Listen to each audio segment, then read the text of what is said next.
Hea sõber, soovin sulle õnnistatud pühapäeva ja uut nädalat. Oled oma elus kindlasti kogenud mitmesuguseid lahkumisi. Keegi läheb pikemale reisile, kedagi ootab ees eluohtlik operatsioon, mõni asub elama teisel poole ookeani.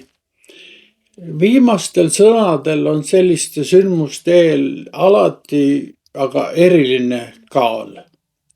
Viimasel söömaajal enne kannatusi ja ristisurma ütleb Jeesus oma õpilastele, et ta peab neist lahkuma ja ennustab, et isegi Peetrus algab ta peagi 3 korral.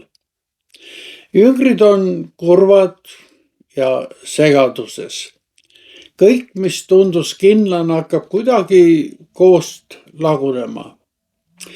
Kindlasti meenub sullegi mõni selline olukord, kus välised sündmused hakkasid usku kuidagi kõigutama.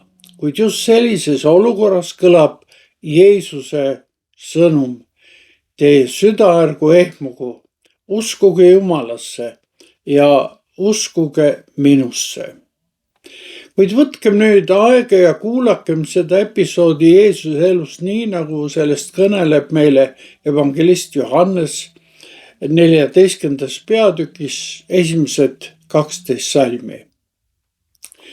Teie süda ärgu ehmugu, uskuge Jumalasse ja uskuge minusse. Minu isa majas on palju eluasemeid. Kui see nõnda ei oleks, kas ma siis oleksin teile öelnud, et ma lähen teile aset valmistama.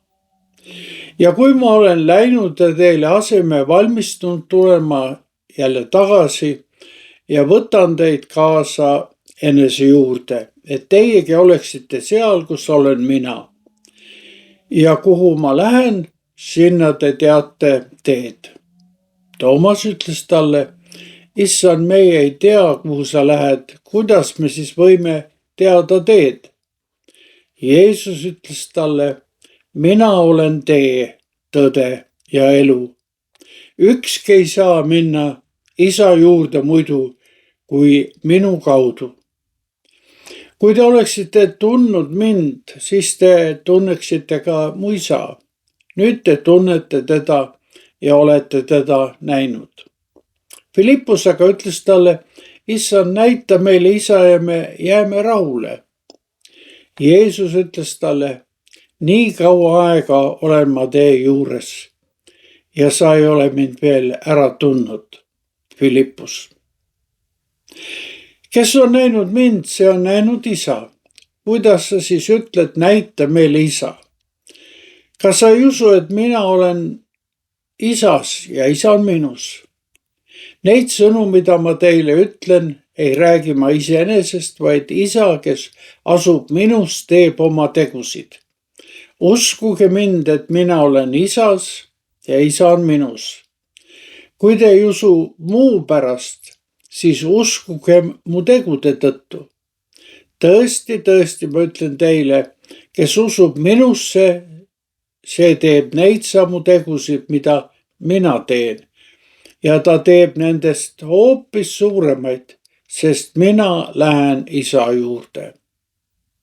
See on Jumala sõna ja püha evangeelium.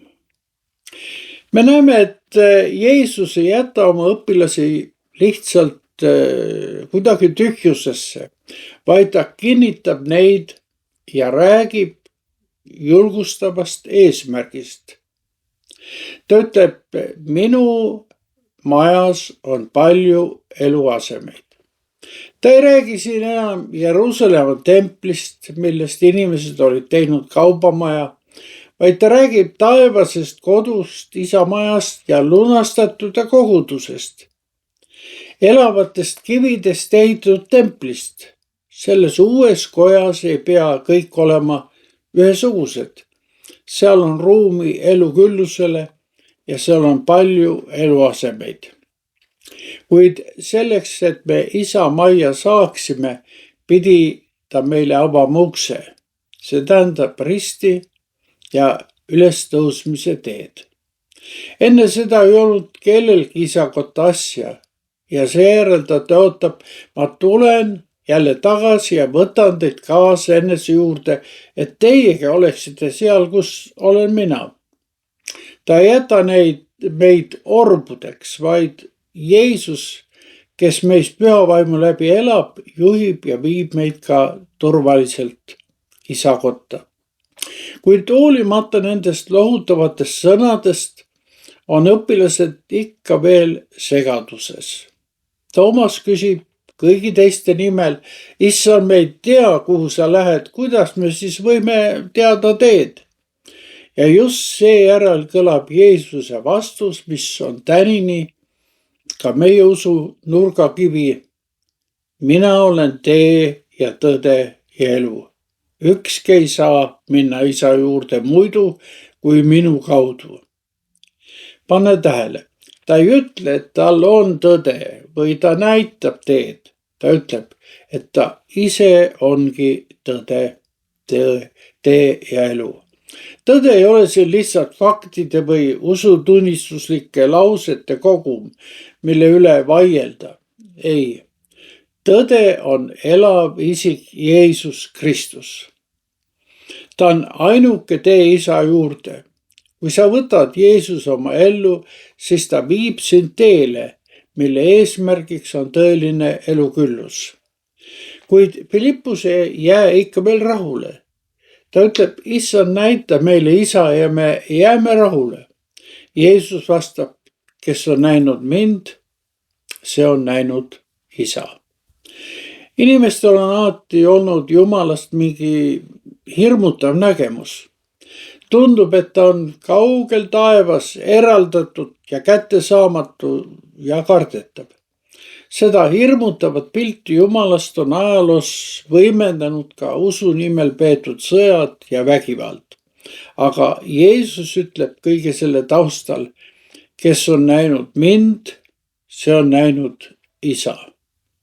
Tõepoolest, Jumalat pole võimalik tunda teisiti kui üksnes poja kaudu.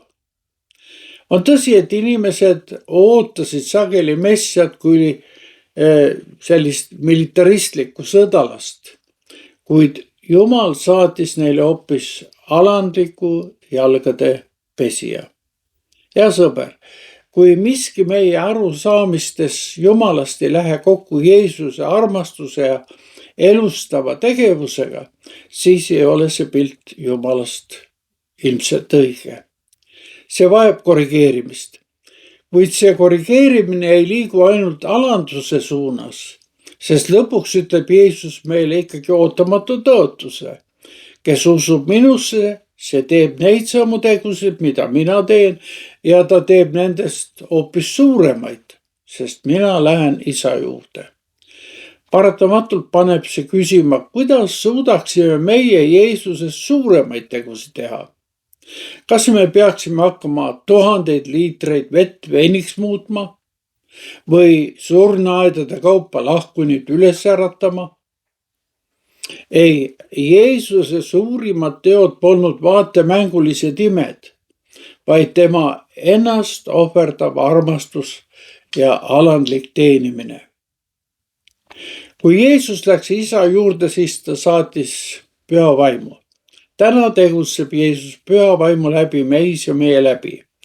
Suuremad teod esinevad seal, kus Jumal armu ja halastuse sõnumit jagab ja ta teeb seda meie kaudu selles maailmas.